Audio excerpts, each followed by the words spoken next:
Magandang gabi, pambungad sa ating newscast. Isang alagad ng media na naman ang pinatay sa loob mismo ng kanyang radio booth habang umeere ang kanyang online program sa Calamba, Misamis Occidental.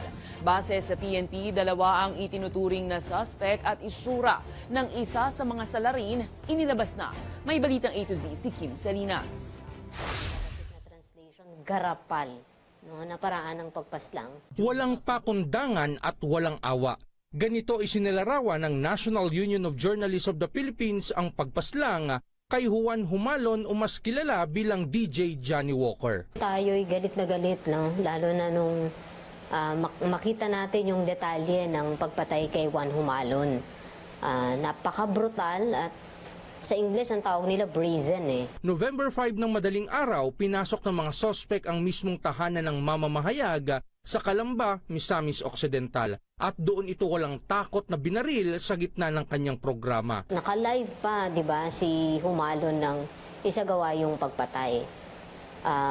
Malinaw na malakas ang loob, no, nung gumawa nung krimen na ito.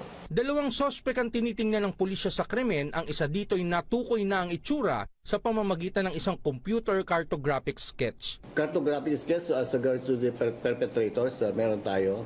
But kung sino yung behind, hindi pa tayo nakabot.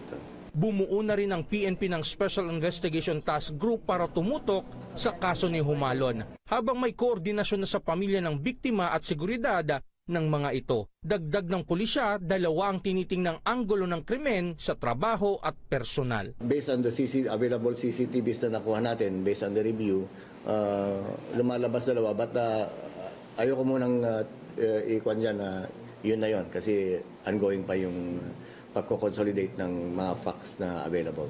Una nang ipinangako ng Pangulong Ferdinand Marcos Jr. at ng Department of Justice ang hustisya para sa pinaslang ng mamamahayag. Habang ilang mambabatas rin gaya ni na Senator Grace Poe at House Speaker Martin Romualdez ang nagpahayag na rin ng pagkundina sa krimen. Bilang pagkundina sa panibagong kaso ng pagpatay sa alagad ng media, kagabi, nagtirik ng kandila ang NUJP kasama ang grupo ng mga campus journalists sa harap ng tanggapan ng Commission on Human Rights. Kanilang panawagan sa pamahalaan ang agarang hustisya sa ngalan ng malayang pamamahayag. Totoong nakakabahala at nagbibigay siya ng ng chilling effect, no, sa ating mga mamamahayag. Siyempre tayo tungkulin natin na ihatid ang katotohanan sa publiko. Pero sa bawat pagpatay at bawat pag-atake sa mga kabaro natin, hindi maiaalis, no, na magkaroon tayo ng takot at pangamba. Si Humalon ang ika-4 na media man na pinaslang sa ilalim ng Administrasyong Marcos Jr. at ika-199 naman simula 1986. Para sa Balitang A to Z, Kim Salinas.